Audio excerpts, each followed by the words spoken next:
Du coup, si vous pouvez passer à la diapositive suivante. Donc, ce que je vous disais, c'est que je vous propose deux points. Un premier point sur la méthode que l'on déploie avec les objectifs et puis les biais qui sont associés à la méthode. Et puis, dans un second temps, je vous ferai un petit point sur l'état d'avancement de l'étude. Donc, la diapo suivante.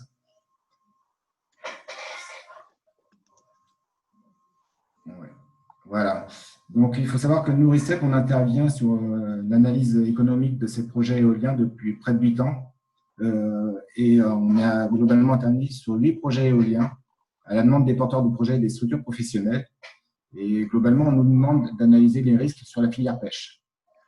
Donc, on peut intervenir à différents stades de l'avancée des projets, à l'état initial, comme c'est le cas sur le projet de Dunkerque. On peut ensuite intervenir plus en aval, pour faire un état de référence avant travaux.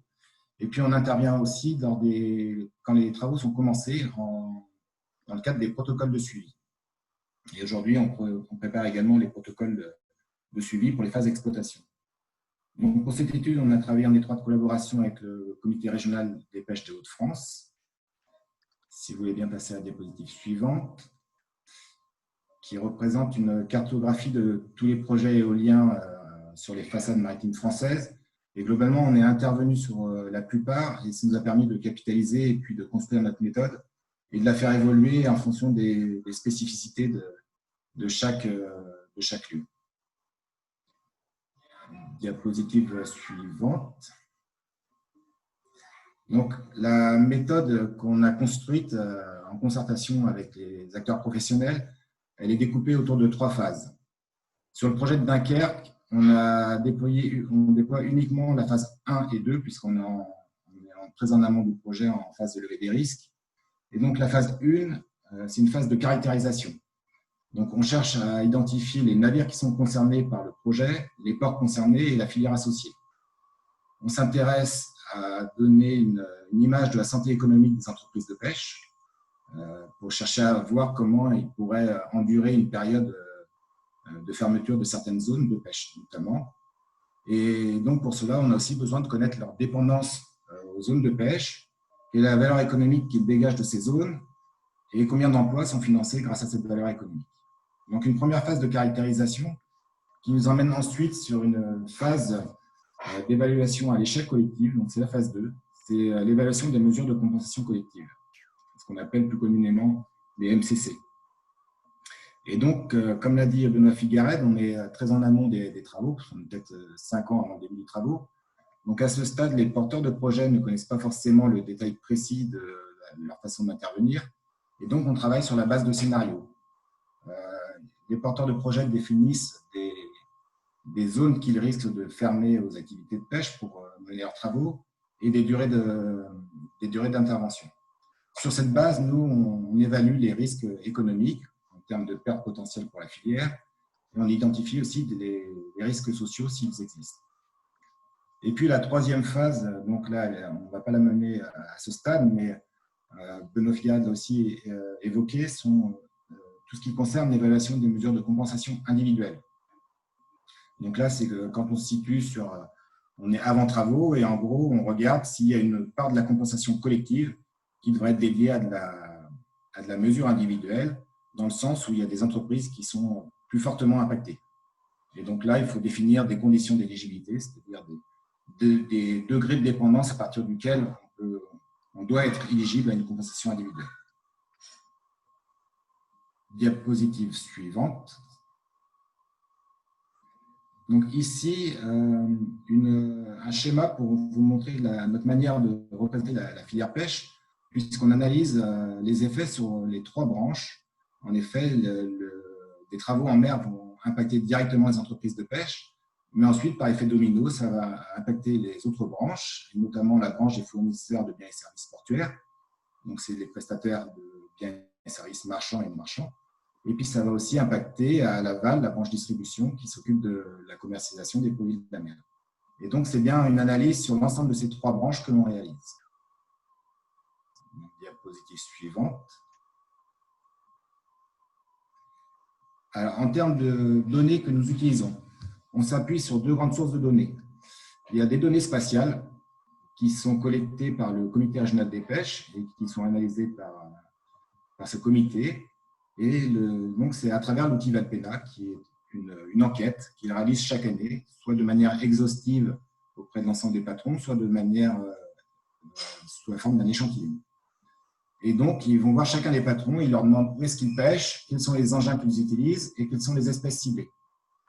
Pour le projet de Dunkerque, on a utilisé l'année d'activité 2017, où 80% des patrons de la région Hauts-de-France avaient répondu.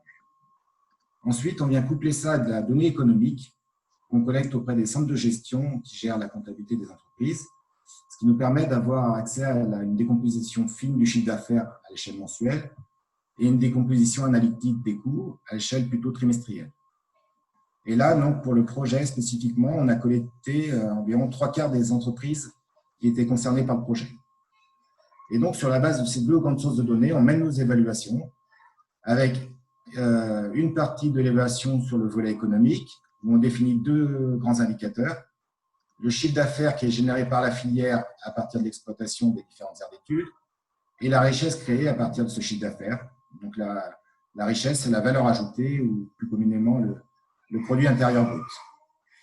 Et puis ensuite, parallèlement, on mène une analyse sociale où là, on s'intéresse à l'emploi, en équivalent temps plein, excusez-moi, avec 3 niveaux d'emploi. L'emploi direct, donc les marins.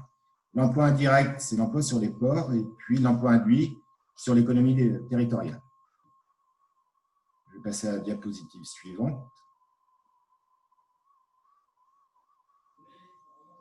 Voilà, merci. Quelque chose qui est très important quand on mène nos évaluations, c'est de présenter les biais, parce que chaque méthode génère des biais, soit des biais qui sont inhérents à la donnée d'entrée, soit à la méthode que l'on choisit. Et là, on a des biais, je vous en présente 3 principaux. Donc, les biais sur la donnée d'entrée. La donnée Valpena, elle est construite sur un maillage, une division de l'espace maritime avec des carrés de 3000 par 3 de côté. Et donc, quand on veut mesurer des effets à une échelle plus fine, on utilise des rapports de surface. Donc, ça génère des biais. Après, il y a un biais quand on croise la donnée spatiale avec la donnée de production. Et puis, on a aussi des biais sur la donnée économique, où je vous ai dit, on peut au mieux définir un modèle économique à l'échelle du trimestre. Il y a une deuxième source de biais qui est importante, que chacun doit avoir en tête, c'est que quand on fait nos évaluations, on doit prendre ça comme un risque de perte sèche pour la filière, car on ne sait pas si les navires vont être en mesure de se reporter, s'ils ont des capacités de report, et s'ils arrivaient à se reporter, s'ils pouvaient générer le même chiffre d'affaires qu'ils généraient dans les zones historiques. Et donc, comme c'est impossible à évaluer en état des connaissances, sauf à mettre en place un suivi, on est sur un risque de perte sèche. Et le troisième limite que je veux vous présenter, et on en a déjà parlé, c'est qu'aujourd'hui, on ne sait pas prendre en compte d'une manière économique l'effet des projets sur la ressource. Dans la mesure où on n'a pas d'éléments tangibles, nous, on ne peut pas l'évaluer de manière économique, que ce soit des effets positifs ou des effets négatifs. Donc, j'en ai terminé un peu avec cette première partie objectif méthodo, et maintenant, je vais vous présenter, si vous pouvez passer à la diapositive suivante, notre état d'avancement sur l'étude. On peut également passer à la diapositive suivante. Donc, avant de faire notre caractérisation, on a adressé un peu le contexte de la pêche en région Hauts-de-France. Et là, c'est quelques illustrations qui illustrent justement ce qu'on a pu évoquer depuis le début de la réunion, c'est-à-dire le nombre, l'évolution du nombre de bateaux en région sur les 20 dernières années. Donc, on voit une diminution assez forte, jusqu'à arriver, donc, comme le disait Anthony, à peu près 124 navires actifs en 2019. Et la flottille dunkerquoise représente environ 7% de cette flottille, soit environ une dizaine d'unités. Et puis, parallèlement, je ne sais pas si vous voyez, c'est la courbe noire, c'est l'âge de la flottille qui a tendance à augmenter. C'est quelque chose qu'on retrouve à l'échelle de la métropole, autour d'à peu près 25-26 ans, tout navire de pêche confondu. Sur la diapositive suivante, vous avez le parallèle avec l'évolution du nombre de marins pêcheurs. Donc, même chose, une évolution plutôt à la baisse. Et on arrive en 2019 à peu près à 680 marins. Donc là, on n'est pas sur de l'équivalent temps plein. qu'en termes d'emploi. Et donc, on voit que le quartier maritime de Dunkerque a été fortement touché par cette diminution, puisque sur les 20 dernières années, il a perdu près de 3/4 de ses effectifs. Et sur la diapositive suivante, qui s'intéresse au marché, donc là encore, on voit le contexte de baisse d'activité de la pêche en région. La courbe bleue, c'est l'évolution du chiffre d'affaires, et puis en rouge, les débarquements. Et donc, on arrive à la période actuelle, là, on est sur 2018, où on est à peu près à 60 millions d'euros, un peu moins de 60 millions d'euros de débarquement sur les deux criers. Donc, à l'époque, on a fait nos analyses au premier semestre, on était sur deux criers, Boulogne et Dunkerque. Ce chiffre d'affaires, c'est la consolidation de toutes les espèces débarquées, à peu près 80 en région, avec des spécificités. Et puis, comme on a pu le dire, notamment sur Dunkerque, une grosse dépendance à la sole. On a dit qu'en 2018, c'était 80% du chiffre d'affaires. Et donc, forcément, ça générait une vulnérabilité importante pour les entreprises. D'où le fait qu'aujourd'hui, ils cherchent des moyens de diversification. La diapositive suivante, je vous présente les 3 aires d'études qui ont été définies en concertation. Donc, on part de la plus grande, qui est l'aire d'études large, qui fait à peu près 570 km². Ensuite, on va zoomer sur une aire d'études proche, qui est à peu près 2 fois moins grande. Et donc, c'est dans la première phase de caractérisation, c'est nos aires d'études de référence. Donc, on va donner les résultats de la valeur créée sur ces 2 aires d'études, l'aire d'études large et l'aire d'études proche. Et ensuite, dans la phase 2, quand on va travailler sur la base des scénarios, on va zoomer sur ce qu'on appelle l'aire d'études immédiate, sur la base des scénarios. Voilà, sur la diapositive suivante, je vous propose des premiers résultats de l'étude, mais je vais uniquement vous présenter la population de référence. Et donc, sur la base de l'activité des navires en 2017, on avait 36 navires qui ont été identifiés comme pratiquant l'aire d'études large.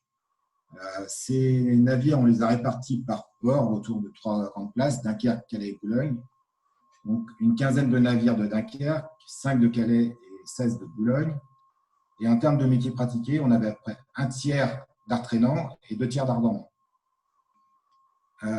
On a demandé aux autres régions, notamment aux Normands, s'ils avaient des navires qui pratiquaient ces zones, et a priori, il n'y a aucun navire d'autres régions françaises dans la zone. Par contre, le comité régional a aussi regardé par rapport à 2013, et sur la base de l'activité des navires en 2013, il y avait 52 navires sur la zone. Et je vais finir par vous faire un bilan de ce que nous avons fait donc sur la diapositive suivante, sur le travail en cours et les étapes à venir. Donc aujourd'hui, on a fini notre collecte de données, c'est terminé à la fin de l'été, et on est en voie de finalisation de la phase 1 de caractérisation. Donc, dans les prochaines étapes, on a un objectif à court et moyen terme en fonction de la situation Covid et avec l'ensemble du groupe, de se réunir pour présenter l'ensemble des résultats aux professionnels. Et ça, c'est une phase très importante parce que c'est eux qui doivent valider et dire s'ils se reconnaissent dans ces résultats. Donc, les résultats sur l'aire d'études large et sur l'aire d'études proche. Et parallèlement, on prépare aussi la phase 2 où les porteurs de projet commencent à réfléchir à des scénarios d'intervention pour que nous, on puisse après intervenir et évaluer les résultats sur l'aire d'études immédiates. Donc voilà, j'en ai terminé avec la présentation. Merci beaucoup. Donc voilà, mener à son terme la phase des présentations. On va pouvoir rentrer dans un débat plus général. Peut-être au préalable, demander à Philippe Quinault comment se situe son activité par rapport à ce qui vient d'être dit. S'il veut bien. Oui. Vous m'entendez ? On vous entend. On ne vous voit oui, pas, bonjour. mais on vous entend. Bonjour. Merci. Bonjour, attendez. Je ne sais pas. Alors, pour me voir. Voilà, je suis bien. Ok. C'est bon ? Bon. Voilà. Donc nous, l'activité, producteur de moules, de filière au large de Dunkerque, zone de Zuidcote, donc on est sur le banc de sable plus près. Nous, les craintes que l'on a, c'est principalement pendant tout ce qui est la période des travaux. Puisque travaux, est-ce que ça implique mouvement de sédiments et suspension de tout ce qui est sédiments dans l'eau? Et ces travaux durent combien de temps? Puisque nous, les moules, on a une activité d'élevage sur un an. Et indirectement, on sait très bien s'il y a trop de turpitude dans l'eau, le phytoplancton à ce moment-là va mal se développer et les moules vont moins manger. Nous, notre crainte, c'est principalement qu'est-ce qui se passe justement quand il y a ces travaux en mer et qu'est-ce qu'elles génèrent comme problème. Très bien, merci beaucoup. La parole est à qui le veut. Peut-être en introduction, moi j'ai essayé d'identifier un peu quels sont les différents aspects qui méritent d'être éclairés ou qui peuvent poser problème, d'un diagnostic partagé de l'état initial. Le premier, c'est un des volets, c'est évidemment l'impact du projet sur la ressource. Un autre volet, c'est l'impact du projet sur l'organisation de l'activité en mer et donc de l'activité de pêche. Et puis, en bout de chaîne, si je puis dire, c'est l'impact du projet sur ceux qui exercent cette activité. Il me semble qu'on peut également s'interroger à la fois sur les mesures d'accompagnement ou de compensation, et puis ce qui est probablement un préalable permanent, qui est les dispositifs de suivi. Autre point qui apparaît très clairement dans ce qui a été dit et qui vient d'être confirmé par l'intervention de Philippe Quinault, c'est de bien distinguer les différents espaces, les différents temps de ce projet, à la fois le temps de développement dans lequel on est, éventuellement, et si le projet se poursuit, le temps de travaux d'une part, et après le temps d'exploitation. Ils n'ont pas la même, ils ont pas évidemment la même durée, ils n'ont pas la même intensité peut-être pas la même intensité d'impact, ils n'ont pas les mêmes effets, et c'est probablement une distinction qui est importante dans la compréhension de ce qui pourrait se passer. Il me semble que c'est un peu ces différentes questions qui ont été mises en évidence dans les échanges qui viennent d'avoir lieu. Et par conséquent, à vous qui souhaite s'exprimer pour poursuivre ce dialogue. Il n'y a pas de... Peut-être une réponse côté maître d'ouvrage Ouais, tout de suite sur la question portant sur la turbidité, qui était une question directe de la société Polar, il me semble. Nous, on a réalisé un travail de modélisation hydrosédimentaire. Pour l'instant, il n'est pas finalisé, donc c'est en cours, mais les différents retours d'expérience montrent en fait que l'effet sur la turbidité reste très localisé au niveau du site du parc éolien, avec une dispersion ensuite très rapide et des retours à un état non visible en fait dès qu'on s'éloigne du parc éolien. Et sur ce sujet-là, on sait qu'il y a une forte attention du comité régional conchylicole et des professionnels de la mytiliculture. C'était le point que nous avait soulevé le comité régional quand on était allé le voir. Et ce qu'on vous propose, c'est de vous intégrer dans le cadre de la cellule de liaison pêche dès qu'on va traiter de ce sujet. Donc là, on est en phase vraiment de prise d'informations, modélisation, et dès qu'on aura des résultats à vous présenter, de les partager avec vous. On avait aussi un sujet sur la qualité de l'eau, où on fait des relevés de qualité de l'eau assez réguliers, où on pourra également discuter et partager ces résultats, mais compte tenu de l'éloignement en fait des zones de concession mytilicoles et du parc, pour ce qui concerne en tout cas le parc, c'est peu probable qu'il y ait un impact, sans vouloir présager les résultats de l'étude.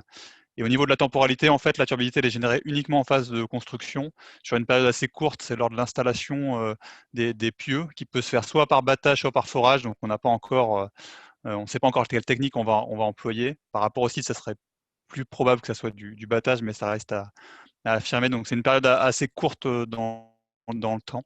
On parle de l'ordre de grandeur de quelques mois. Donc voilà pour ce qui est côté parc. Peut-être que côté raccordement, il y a aussi des éléments à préciser sur ce point.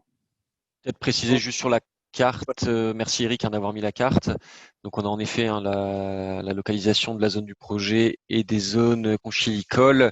Peut-être juste une précision, c'est que là on est bien sur la zone du projet appel d'offres, donc qui fait 73 km². Là c'est le polygone violet qui est en dessous. Et nous on se limite à 50 km² dans cette zone et on se repousse d'1 kilomètre. Donc finalement il y aura un petit peu plus que 2000 nautiques. Là il y aura presque 3000 quoi. Enfin, c'est ça, tout à fait. grosso modo c'est ça. Ouais. Oui, d'accord. Un petit peu moins. Un peu moins, oui. Un peu moins. Voilà, pour compléter pour la partie raccordement, effectivement, sur cette carte, on voit la distance aussi du projet dont le choix du raccordement a bien été d'éviter cette zone de conchylicole pour ne pas la perturber par le passage de nos ouvrages, puisque l'aire d'étude est donc plutôt à l'ouest du territoire dunkerquois et et les structures conchylicoles plutôt à l'est. Ça, c'est le premier choix vis-à-vis de l'impact direct et son première mesure évitée prise à l'origine du projet. Et la deuxième, c'est pour confirmer également que d'un point de vue turbidité, les maîtres d'ouvrage vont bien faire des études de dimensionnement et de voir un peu comment avoir des modèles mathématiques qui permettront de voir la dissémination de la turbidité pour le projet de Dunkerque, sachant que les retours d'expérience qu'on a sur les parcs, que ce soit fait par les différents travaux dont j'ai parlé d'IFA récemment, c'est qu'effectivement la turbidité est un peu plus dense à proximité de là où se fait l'ensouillage des câbles, mais elle ne traverse pas l'ensemble, elle ne pourrait ne pas toucher du tout les espaces conchylicoles actuels. Donc il y a vraiment une limitation de la turbidité, la remise en suspension des sédiments dans la colonne d'eau qui pourrait gêner cette partie-là. Après, on pourra aussi regarder les périodes de travaux les plus propices si ça s'avérait nécessaire. Très bien. D'autres demandes d'intervention, d'autres commentaires? Les éléments de réponse sur l'autre question pour formuler sur la ressource halieutique, peut-être qu'il y avait une question aussi. Monsieur Houillet, je crois qu'il. Allez-y, je sais pas qui voulait intervenir. Tout à fait. Merci de me Oui. donner la parole. En fait, je tiens à étayer les propos de M. Quinault par rapport à ses inquiétudes. D'ailleurs, je m'en étais fait le relais auprès tant de Pascal Derage que de Benoît Figuered, Maxime Planck et également Camille Herbet. Les inquiétudes en fait, de M. Quinault vont dans le même sens que celles de la filière. Preuve en est, Anthony Vira en a fait état quant à, on va dire, un retour à la normale quant aux valeurs de la biomasse au large de Dunkerque. Donc ça, c'est vraiment une préoccupation. Ça m'amène en fait à faire une remarque que j'avais déjà faite en présence de Pascal Derage. C'est-à-dire qu'en fait, cette remarque, c'est qu'au même moment, et ça, je pense qu'il serait bon que RTE comme EMD l'ait à l'esprit, c'est qu'au même moment, il va y avoir effectivement en même temps des travaux, sauf erreur de ma part, par rapport à un projet transmanche Greenlink. Et je pense qu'il serait bon que les opérateurs travaillent ensemble. Je ne suis pas scientifique, j'y connais rien, je ne suis pas technicien. Je n'ai certainement pas la finesse d'analyse que certains d'entre vous peuvent avoir, mais il me semble opportun de réfléchir quant à un travail commun, quant à la mise en place ou pas des travaux durant la même période calendaire pour éviter un maximum, on va dire, d'incidence de perturbation de la profession et de la filière. Au demeurant, ça, je me rappelle parfaitement en avoir parlé à l'époque auprès de David Barber, qui est le représentant, le directeur technique, sauf erreur de ma part, de Greenlink. Et il avait pris acte de cette remarque et il avait dit qu'effectivement, ce serait opportun que les différents intervenants puissent échanger à ce sujet. La dernière chose, alors là, c'est une remarque pour aller toujours dans le sens de M. Quinault, c'est que aujourd'hui, vous avez effectivement des propos rassurants et je considère, connaissant les différents intervenants, que ces propos sont étayés. Donc voilà, on va pas comment dire, alerter sur des problématiques qui selon vous, semblent, on va dire, peuvent être tempérées. Quid si les inquiétudes de M. Quinault se confirment, qui serait responsable? C'est-à-dire autant par exemple pour la pêche, et là je parle sous comment dire, l'autorité de Jean-François. Autant pour la pêche, on va dire qu'il y a une marge de réflexion et une marge de calcul qui permettent d'avoir, on va dire, une visibilité plus ou moins précise. Parce qu'on parle quand même d'une biomasse sauvage. Dans le cadre de l'activité de M. Quinault, je tiens à rappeler qu'il sait parfaitement ce qu'il met en mer. Je tiens à rappeler qu'il a des projections. C'est un chef d'entreprise qui maîtrise pleinement sa visibilité de production. Il connaît sa perte, il connaît son rendement, il maintient pleinement ses chiffres. Si malheureusement, effectivement, il y a une défaillance par rapport à vos projections, parce qu'on se doit de l'envisager, alors excusez-moi, je suis formation juridique, j'envisage toujours le pire pour avoir le meilleur et que ça se passe au mieux. Comment envisagez-vous les choses, ou du moins pensez-vous pouvoir y réfléchir de façon, si la situation se présente, à pouvoir apporter des réponses positives et on va dire, somme toute rassurantes à l'égard de personnes et de professionnels comme M. Quinault qui, eux, maîtrisent pleinement leurs chiffres. Merci.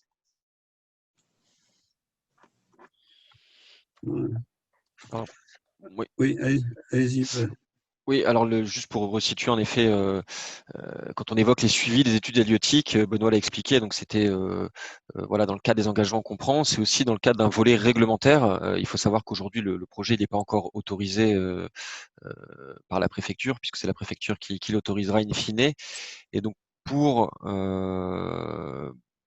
monter le dossier d'autorisation du projet, on va faire ce qu'on appelle une étude d'impact environnemental qui est en cours d'élaboration et les études qu'on évoque viennent notamment l'alimenter. Donc, dans le cadre de ces études, il va y avoir notamment, Benoît l'a détaillé, une étude sédimentaire, une étude de qualité de l'eau, avec des simulations donc plutôt théoriques pour évaluer les impacts.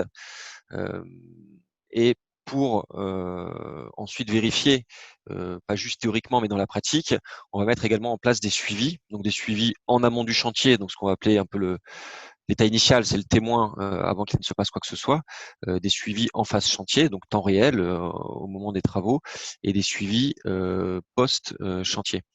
Et dans le cadre de l'établissement de l'étude d'impact, on doit mettre en place des mesures, donc ce qu'on appelle les mesures ERC, éviter, réduire, compenser. C'est-à-dire qu'en premier lieu, il faut tâcher d'éviter l'impact. S'il ne peut pas être évité complètement, il faut le réduire. Et s'il reste un impact résiduel, il faut le compenser. Et donc, au regard des autorisations qu'on va obtenir, avec des mesures associées et des suivis associés, on va être tenu de respecter les niveaux qui nous ont été donnés. C'est les autorités, la préfecture qui mettront en place un comité de suivi dédié qui piloteront tout cela. Et une fois qu'on sera dans le vif des sujets, on partagera les résultats. Et l'idée, c'est évidemment d'éviter, donc comme je disais en premier lieu, les impacts, les réduire et sinon les compenser. Et pour compléter le propos de Maxime, sans vouloir le paraphraser, c'est que la démarche ERC, éviter, réduire, compenser, est maintenant vraiment bien ancrée d'un point de vue réglementaire, ERCS, avec le S de suivi pour l'autorisation des projets. Et voilà, c'est après le suivi scientifique avec des prélèvements ou pas qui pourront montrer que ce qui a été modélisé ou vu, que la réalité, finalement, la modélisation matche bien avec la réalité.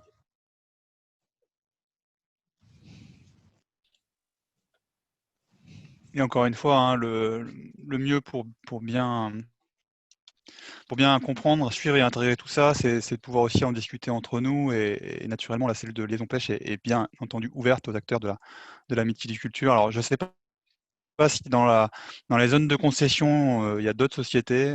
J'avais en tête deux sociétés historiques. maintenant en l'état, est-ce qu'il en reste toujours 2 ou est-ce que vous êtes tout seul, Société Polar, uniquement à exploiter la zone? Non, non, il y a deux multiviticulteurs, 2 sociétés.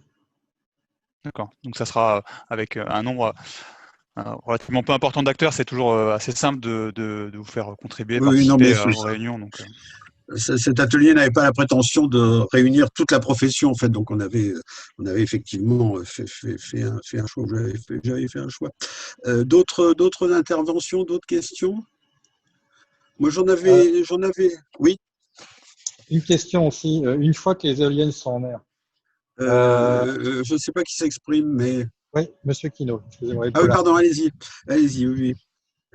Allez. Donc, ce sont des structures métalliques. Donc, comme toute structure métallique, il y a un maximum d'anodes aussi qui vont être mises. Est-ce que ça crée une forte pollution ou pas? Alors en effet, on va devoir mettre un système. Alors ce ne sera pas forcément des anodes. On va mettre un système de protection contre la corrosion. Donc il y a plusieurs options qui existent aujourd'hui pour protéger les structures métalliques en mer. Hein. C'est assez identique à ce qu'on trouve sur les navires qui vont à l'eau. Donc en effet, on peut avoir soit l'option anodes sacrificielles, donc qui sont directement sur la fondation ou sur ce qu'on appelle la pièce de transition. Donc c'est la pièce qui vient et qui est émergée. Donc ça, c'est une première solution. L'autre solution, c'est ce qu'on appelle la solution par courant imposé. Donc c'est une autre technique et comme le nom l'indique, c'est qu'un système un courant en très basse tension qui circule pour éviter la corrosion. Aujourd'hui, le choix du système qui serait utilisé sur Dunkerque n'est pas encore décidé sur ce projet-là. Ça dépendra aussi du fournisseur de fondation et lui les solutions qu'il travaille. Ce qui est sûr, c'est qu'on va étudier ces deux cas dans notre étude d'impact. En termes de retour d'expérience, en tout cas de connaissances qu'on a sur le sujet, pour les anodes, donc en fait l'anode se sacrifie à la place de la structure qu'on souhaite protéger, et donc en effet c'est des anodes qui sont à base d'aluminium et de zinc se dégradent dans le milieu naturel.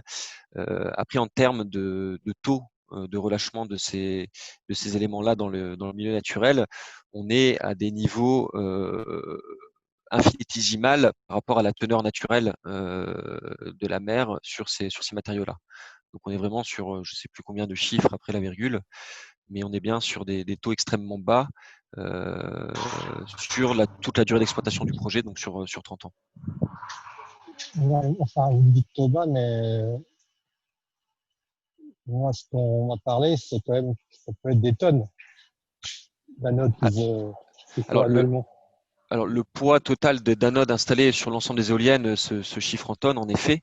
Après, ce qu'il faut regarder, c'est le taux naturel dans l'eau marine des éléments correspondant aux anodes qui se sacrifient. Et c'est par rapport à ce regard à ce chiffre-là que je disais qu'on est sur des quantités, enfin voilà, des taux infinitésimaux par rapport à la teneur naturelle de l'eau de mer sur ces éléments-là. D'accord, mais malgré tout, c'est une pollution. Alors c'est une pollution, c'est un impact. Aujourd'hui, il n'y a pas de projet sans impact, donc ça fait partie des impacts du projet. Ça fait partie des impacts qu'on doit évaluer, et ça fait partie des impacts qui, si dans l'évaluation ils sont trop élevés, ça peut, le préfet peut décider de ne pas autoriser un projet si des impacts sont trop élevés. Donc ça fait en effet partie des impacts qu'on doit évaluer et transmettre. J'ai un élément de retour d'expérience sur les parcs belges. On parlait des parcs belges tout à l'heure, en fait, où il y a beaucoup de colonisation de moules en fait le long des fondations. On n'a retrouvé aucune trace liée aux anodes, tout simplement parce que les moules en fait ne bioaccumulent pas les éléments qui sont dégradés par les anodes direct sur la fondation. Allô? Ouais. Oui. Oui.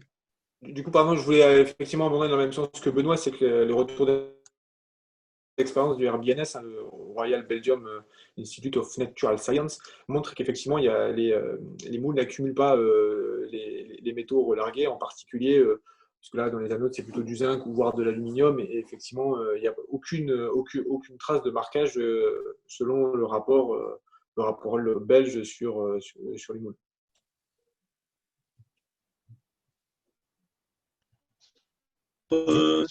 D'autres interventions?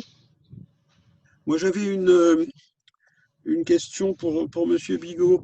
Vous avez à juste titre mis en évidence les limites ou les biais qui existaient dans les méthodes que vous développez.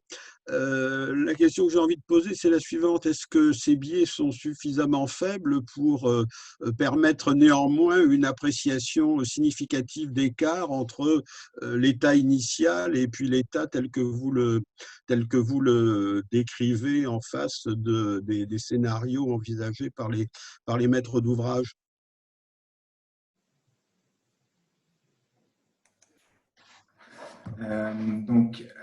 Par rapport au biais, globalement, on a des difficultés à mesurer l'impact de chaque biais. Si je les reprends sur les trois que j'ai présentés, sur les biais des données, le fait d'utiliser une source comme Valpena ou une source, il y a d'autres sources de données qu'on a utilisées sur le projet type VMS ou type Logbook.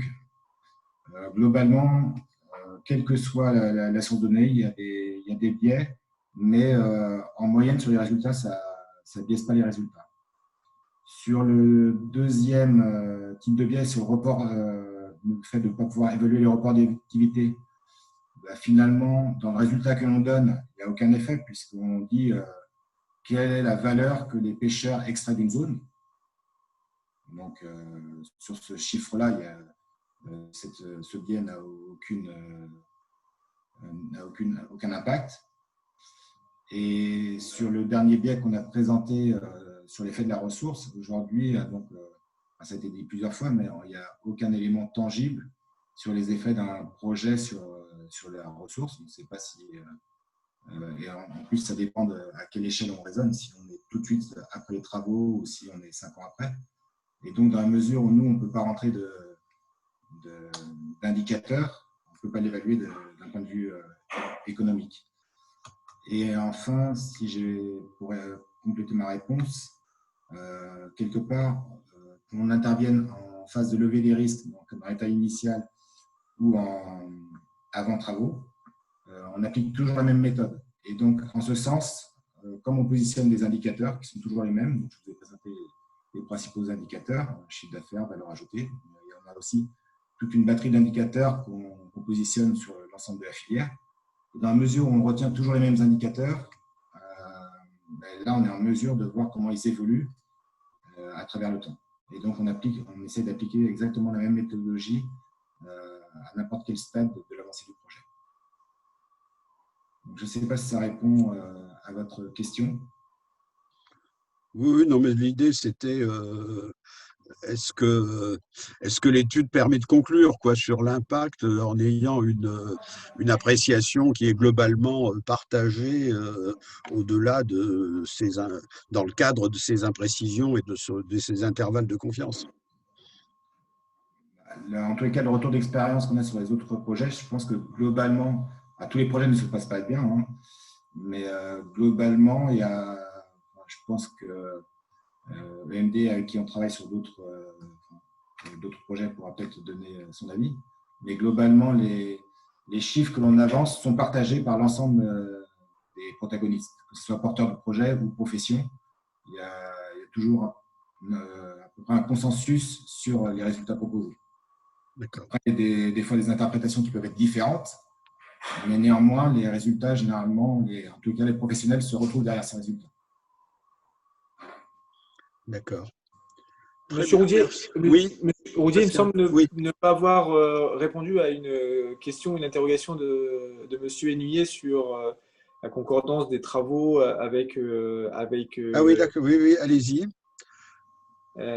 Juste pour rappeler que GridLink et le projet de parc éolien sont deux projets complètement différents. Et que la partie maritime du projet GridLink est bien portée par GridLink, société privée, et que RTE est associé au titre du projet pour faire le raccordement sur la partie terrestre et la partie continue du territoire. Après, les deux projets, et là, M. Nourin pourrait compléter aussi, c'est que les deux projets sont soumis sont soumis à des autorisations et que ces autorisations, il y a l'étude d'impact et de manière globale, il faut prendre aussi les effets des autres projets les uns sur les autres. Sans parler à la place de Gridlink et juste en regardant leur site web actuel, et c'était ce que je regardais là à l'instant, c'est que les travaux de Gridlink sont annoncés ou seraient annoncés selon leur site web en 2022. Donc il y a aussi un temps à regarder dans la phase de construction, et en fonction effectivement des calendriers, ce seront des choses, des effets à regarder sur le sujet. Mais ce sont bien deux projets différents. Il y a une zone qui est quand même décalée, hein. La partie de Gridlink étant plutôt encore plus à l'ouest du port. Voilà, ce sont bien deux projets différents, mais il conviendra de les regarder dans l'étude d'impact. Merci Pascal pour votre retour par rapport à cette question-là. Mais effectivement, par contre, à l'époque, alors j'avais pas les travaux de 2022 en tête, parce que ça fait de ma part, à un moment donné, on s'était questionné justement, parce que Dunkerque va être encadré d'un côté à l'est par, par le parc et à l'ouest par ce projet. Et en fait, à l'époque, lorsqu'on en avait discuté, ça remonte à peu près à 6 mois ou 1 an, ça fait de ma part, la détermination des dates de travaux n'était pas si tranchée que ça par rapport à l'un et à l'autre des intervenants. C'est pour ça que je me suis repermis d'en parler pour que ce soit entre guillemets officialisé quant à cette réflexion commune pour éviter un minimum de désagrément, tout simplement. Merci. Si j'ai bien compris, Greenlink, il est plus à l'ouest et plus en avance, c'est ça, par rapport au projet de parc, en fait, sous réserve que son calendrier soit confirmé. Alors, ce sont des éléments après publics, il faudra s'adresser directement à Greenlink sur son calendrier. Absolument, oui. Très bien, ce sont des sujets qui peuvent être affectés de quelque incertitude par les temps qui courent. Très bien, d'autres interventions? Pas de regret de réflexion rentrée. Si ce n'est pas le cas, je vais peut-être redonner la parole au président pour conclure cette séance, et je vais avant vous exprimer tous mes remerciements pour y avoir participé. Oui, pardon. Monsieur Hennuyer souhaite prendre la parole. Je n'avais pas vu alors. Mais non, parce que la main ne doit pas fonctionner en fait. Non, c'est ma main sur l'écran. C'est la main naturelle qui est levée. Ah bah oui, mais je ne les vois pas toutes et alors je ne l'avais pas vue. Allez-y, vous avez la parole puisque vous l'avez souhaité. Oui, excusez-moi. En fait, moi, j'ai une question. Comme vous avez pu le comprendre, en fait, la filière et puis bon nombre de partenaires de la filière attendent certaines positions. Et bon, je pense que Benoît Figuerat comme Maxime ont été clairs à ce sujet. Et je les remercie. Par contre, c'est très clairement, il y a une étude toujours, on revient toujours sur la même chose. C'est-à-dire, en fait, c'est l'étude prospective qui a son importance quant à la stabilité de la filière, voire, son rétablissement, hein, on va être très clair. Alors, je sais qu'effectivement, que EMD est d'accord pour participer à cette étude. Je pense que cette étude va elle-même prendre un certain temps. Je tiens à rappeler qu'une étude prospective, ça ne se fait pas du jour au lendemain. Il y a des personnes, des scientifiques, grâce entre autres aussi à RTE qui nous a permis de les rencontrer, sont soucieux effectivement de participer à cette étude car ils trouvent le challenge intéressant. Aujourd'hui, les intervenants ne sont pas arrêtés, il n'y a rien de précis. Benoît, tu avais émis l'idée d'organiser justement un groupe spécifique à ça. Moi, j'ai envie de dire une chose, c'est quand est-ce que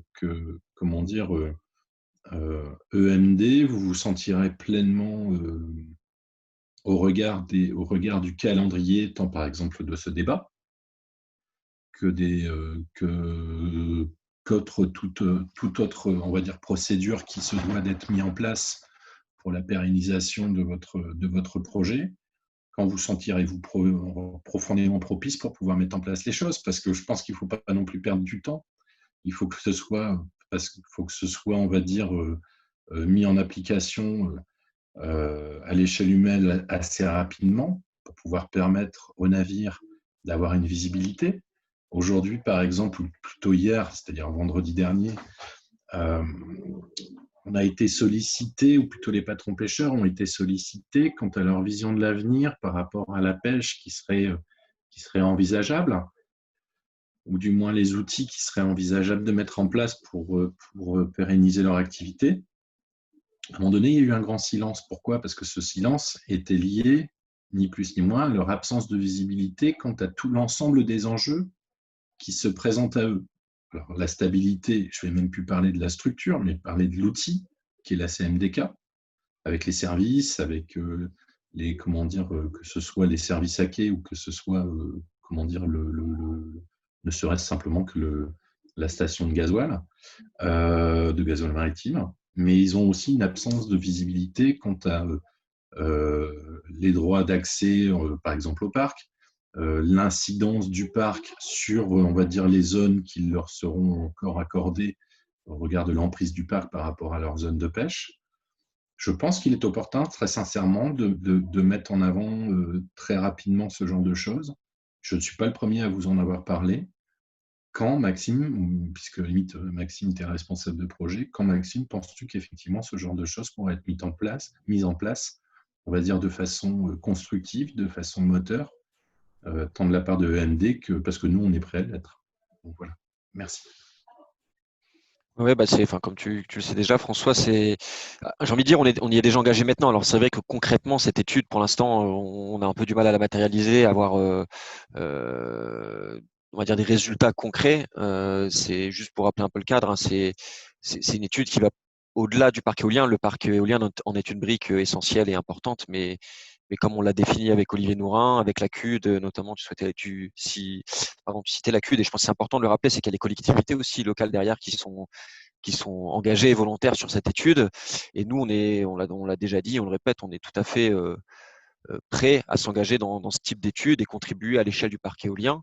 Après, en termes de timing, reste à voir le type de mesures là qui pourraient être mises en place rapidement, à plus moyen terme ou à plus long terme. Nous, j'ai envie de dire, on s'inscrit aussi dans le calendrier de cette étude prospective, mais on est là, on est prêt, on est un acteur aujourd'hui du paysage dunkerquois. On est certes au début de notre projet, mais on est là et on doit jouer notre rôle.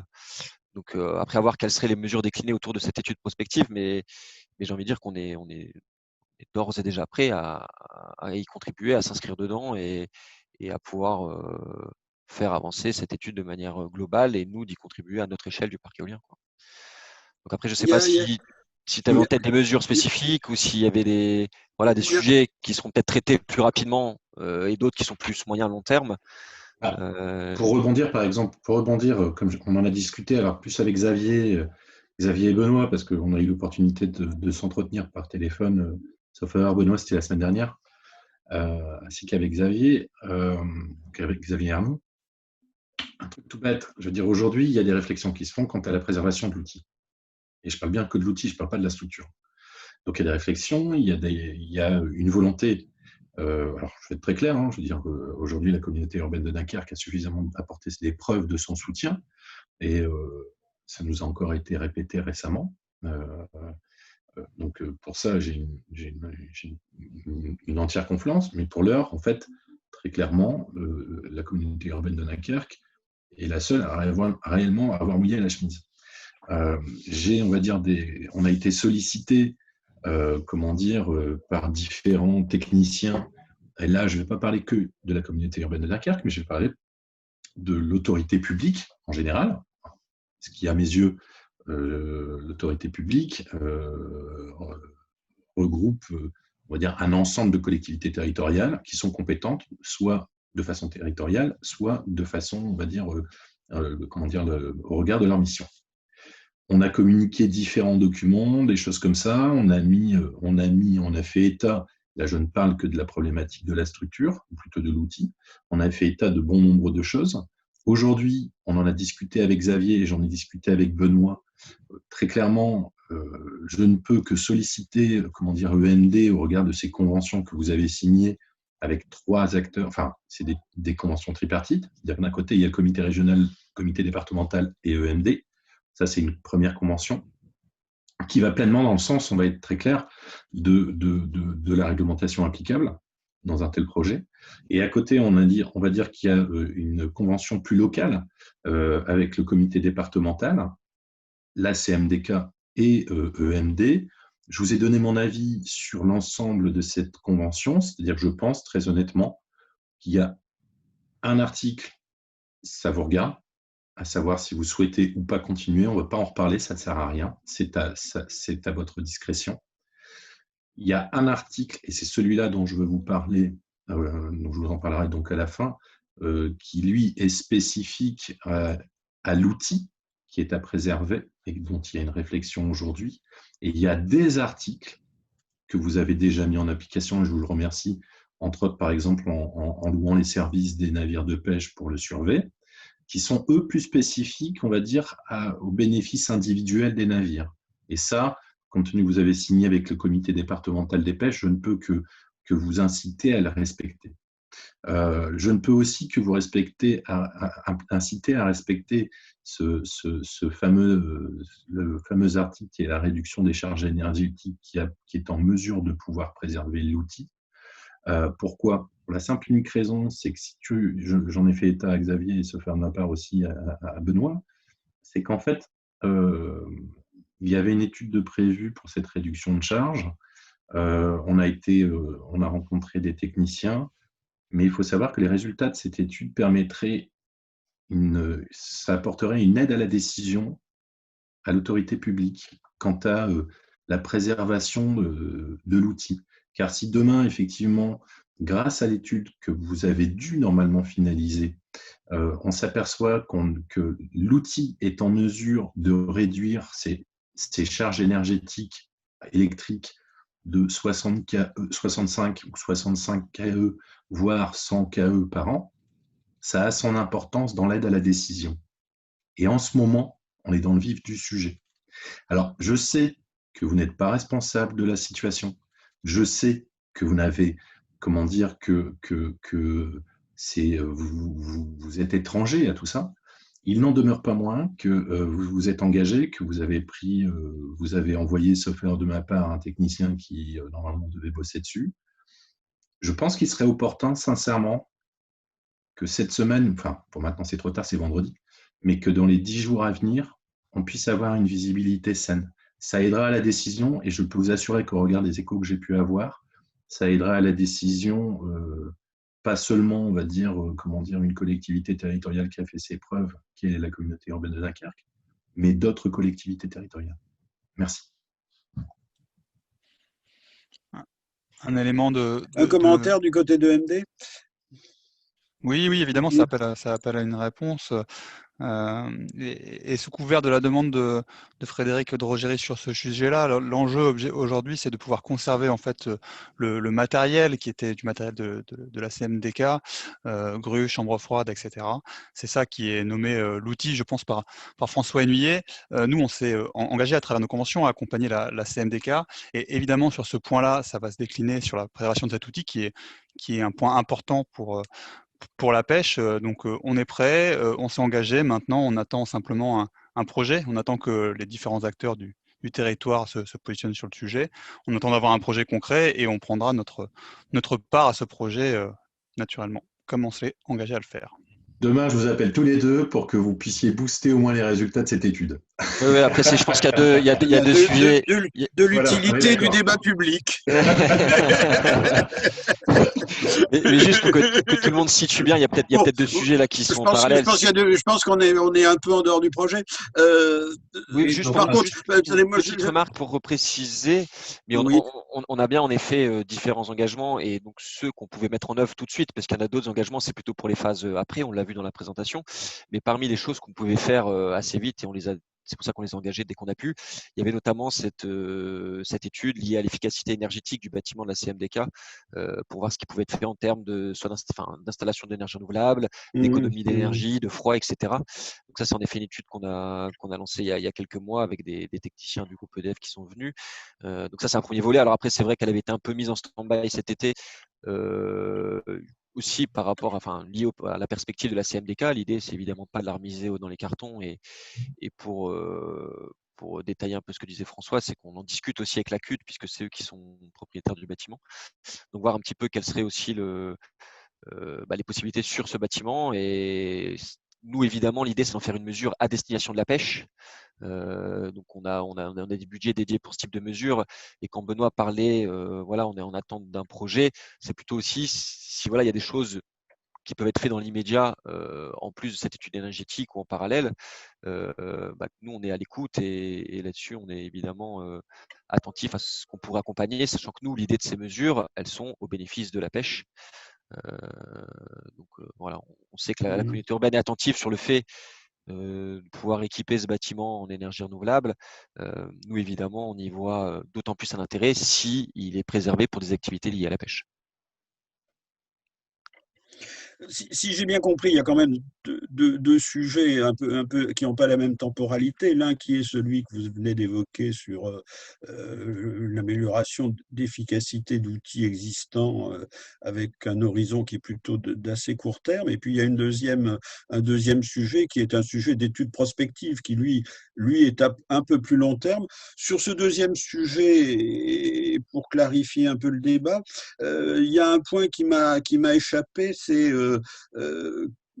pour qu'une étude existe, il faut en général qu'il y ait un maître d'ouvrage. Et est-ce qu'en l'espèce, il est identifié? Alors, je ne parlerai pas à la place de Monsieur Nourin. Je ne sais pas s'il est toujours là, mais historiquement, c'était porté, on va dire, collectivement par la DML, la DDTM, la DML et la communauté urbaine, avec évidemment l'appui de la CMDK, des pêcheurs locaux. Donc, on va dire les grands donneurs d'ordre seraient plutôt DML CUD, puisque finalement, c'est des sujets qui dépassent. L'objectif de l'étude, ça peut dépasser le cadre du parc éolien. Donc nous, UMD, ne pourrons pas forcément être le porteur complet, mais en tout cas une brique importante. Et donc on viendrait s'adosser à cette étude prospective assez élargie. Il y avait eu des premières discussions qui avaient été menées, notamment aussi des enquêtes auprès des différents acteurs de la pêche locaux qui ont été menées par les collectivités et par la DML pour savoir un petit peu aussi, prendre connaissance d'état des lieux, avoir le ressenti de chacun, si des personnes seraient intéressées par faire la diversification d'activités ou pas. Savoir un petit peu, avoir le pouls de ce que chacun voit aussi pour son activité, pour son futur. Et sur la base de la collecte de ces renseignements, l'idée, c'est de bâtir l'étude aussi autour de mesures qui marcheraient auprès de la base des pêcheurs. Évidemment, l'idée, c'est de ne pas faire cela sans eux, quoi. En fait, si vous me permettez de reprendre les propos de Maxime, et ça fait de ma part, c'est ce que je disais tout à l'heure, alors de façon, on va dire, un peu en filigrane, c'est que en fait, c'était une idée de Benoît initialement, c'est-à-dire dire, effectivement, et là, je parle sous ton contrôle, Benoît, ainsi que celui de Maxime, c'est-à-dire que EMD, ok, d'accord, pour pouvoir participer à cette étude, la question c'est quand, on va être très clair. Parce que fondamentalement derrière, il y a une implication à avoir, tant sur le plan personnel, structurel que même financier. Donc ça, c'est la première problématique. Deuxième problématique, si vous voulez, et ça, c'était Benoît qui avait, entre guillemets, et je tiens à rendre à César ce qui lui appartient, c'est-à-dire qu'en fait, l'idée, c'était de se dire, normalement, on ne devrait pas avoir un comité pêche. Un comité pêche, ça devrait se faire directement sous l'égide de la sous-préfecture, c'est bien ça, Benoît? Et en fait, on a tenu, sur son initiative, on a tenu effectivement à avoir ce comité pêche qui réunit les différents partenaires sur ce programme et ces questions. Et fort de ça, si vous voulez, l'idée, c'était que ce soit, on va dire, ce comité qui, entre guillemets, puisse permettre la mise en place de cette étude. Alors après, il y a tout lieu de penser qu'effectivement, il faudra s'appuyer sur une entité. Cette entité, initialement, aurait très bien pu être la CMDK. Malheureusement, la CMDK subit ce qu'elle subit actuellement. Donc la question, qui est une question majeure, effectivement, c'est sur quelle entité devrons-nous nous reposer? Est-ce que ce sera sur une nouvelle entité, partie ex nihilo, créée ex nihilo, suite, on va dire, à une problématique funeste de la CMDK? Est-ce que ce sera une collectivité territoriale? Toute la question est là. Et aujourd'hui, je n'ai pas la réponse et je pense qu'effectivement, il va falloir que l'on se réunisse de nouveau, quand je dis nous, si je suis encore là, quant à cette question. Merci. Oui, monsieur, oui. Si vous me permettez, Olivier Nourin, il me reste 3% de Oui, batterie. pardon. Je vais essayer de répondre très très rapidement à quelques points. Donc Oui, pour la allez-y. suite de la maîtrise d'ouvrage, pardon? Allez-y. Oui, je vous remercie. Je vous prie de m'excuser si je suis coupé en route. Donc, pour répondre à la question de la maîtrise d'ouvrage, ça peut pas être la DML ou les services de l'État d'une manière générale qui l'assurent. L'intérêt de cette étude va vers l'action économique. Donc, ça peut être une compétence d'une collectivité, à commencer par le conseil régional. Ça peut être une compétence du comité régional des pêches qui a cette compétence de défense des intérêts économiques de la profession. Ça peut être ensuite une structure porteuse ad hoc, soit la CMDK, soit une structure alternative.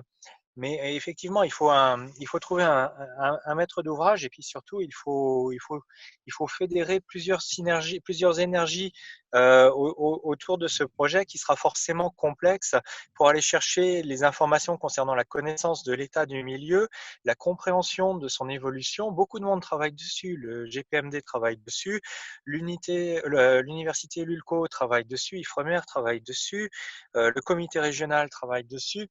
Donc, il faut surtout arriver à trouver la structure porteuse, comme je disais, et ensuite agréger une masse de connaissances déjà accumulées pour bien comprendre où on en est, quelle est l'évolution déjà observée du milieu, et en déduire les perspectives d'avenir pour le milieu naturel, pour l'environnement marin et pour les capacités d'exploitation économique de cet environnement marin.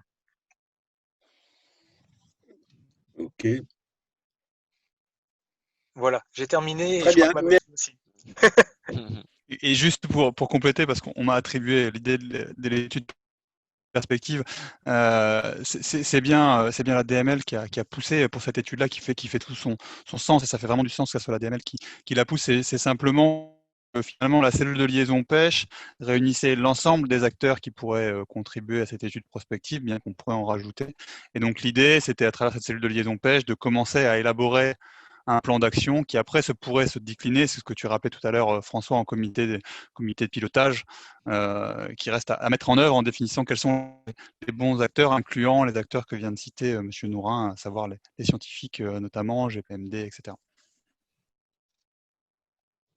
Voilà. Et comme il y a un blanc, j'en profite pour compléter. Il y a une instance de concertation et de suivi formel des services de l'État qui va se mettre en place très prochainement. Il sera coprésidé par le préfet maritime et par le sous-préfet de Dunkerque. Et l'instance dont on parlait à l'instant, la cellule de concertation pêche a été faite en avance de phase en fait de l'instance formelle des services de l'État. Dispositif institutionnel. Voilà. Ok. Bon, sauf si le président Frédéric Drogerie souhaite reprendre la parole, auquel cas je la lui donnerai très volontiers. Sinon, on va. Si ce n'est pas le cas. Est-ce que le président Drogerie souhaite parler? Est-ce que. Non, apparemment pas. Apparemment, j'ai. Oui, il a ouvert son micro. Allez-y, oui. Branchez votre micro et allez-y. Oui. On vous entend. Oui. J'ai qu'un dernier point à faire, c'est même pas un point, c'est une inquiétude ou une crainte. C'est avec l'époque qu'on vit en ce moment par rapport à la disparition de la sole, que si dans les 5 ans à venir, avant le commencement du chantier, la sole reviendrait à apparaître, c'est la revoir disparaître avec le chantier. C'est sûr qu'il y a des mesures compensatoires, il y a la diversification pour, on va dire, entre guillemets, remplacer la sole, mais moi, c'est une crainte de revoir apparaître la sole sur Dunkerque et la revoir disparaître dû aux travaux. Et peut-être plus revenir avec le champ éolien. Ça, c'est une inquiétude que j'ai. Et c'était mon dernier point. Voilà. Parfait. Merci beaucoup. Bon. pas d'autres interventions, donc il est temps de conclure cette séance. Je pense qu'il était utile et nécessaire que cet échange ait lieu. Le débat intervient à un moment où les concertations entre les professionnels de la pêche et les maîtres d'ouvrage ont eu lieu déjà, longuement et depuis un certain temps, où elles vont se poursuivre. Des études sont en cours, des études vont se poursuivre. Le débat public ne sera certainement pas conclusif sur toutes les questions, on le voit bien. Néanmoins, il a, je pense, son importance dans ce cadre. Et je vous remercie à cet égard d'avoir bien voulu apporter votre contribution, en ce sens qu'il permet de poser publiquement un certain nombre de questions qui ont besoin de l'être, d'interpeller les porteurs du projet, et même s'ils n'ont pas réponse à tout de suite, il leur revient tout de même de s'efforcer de donner, dans le cadre, à la suite de ce débat public, le maximum de réponses possibles aux interrogations qui se seront posées de façon à permettre au projet de se poursuivre, s'il doit se poursuivre, dans les meilleures conditions. Voilà. Donc, je forme ce vœu, je rejoins à cet égard les demandes des professionnels. Il est clair que l'interaction entre l'activité de la pêche maritime professionnelle et le projet éolien fait partie des éléments absolument majeurs de ce projet. Et encore une fois, je pense que nous avons avec les échanges nourris de ce soir, un certain nombre d'éléments dont nous aurons à rendre compte. Là, je parle pour la commission que je préside, dans la suite du projet, le débat n'est pas terminé, je le répète. Nous avons encore, malgré les difficultés du moment, des heures à venir, nous allons devoir les reformater, les redimensionner, peut-être procéder de façon un tout petit peu différente de ce qui était prévu initialement. Mais nous comptons bien terminer dans le temps qui nous avait été imparti, un petit peu après d'ailleurs, puisque nous avons prolongé jusqu'au 20 décembre, ainsi que chacun a pu le voir. Voilà, une fois encore, je remercie chacun, bien sûr les personnes présentes, mais aussi les membres les représentants des maîtres d'ouvrage, les membres de la commission et notre secrétaire général, qui est grâce auquel, techniquement, cette réunion a pu se tenir, pas dans le local du débat, nous aurions eu plaisir à vous recevoir, mais en même temps, compte tenu des circonstances, nous y aurions été moins nombreux, car je ne pense pas qu'il aurait été adapté pour recevoir tout le monde. La technique nous permet de faire cette réunion donc, dans les circonstances sanitaires présentes du mieux qu'il était possible. À suivre sur tous ces sujets. Donc, je vous souhaite une bonne soirée et à bientôt.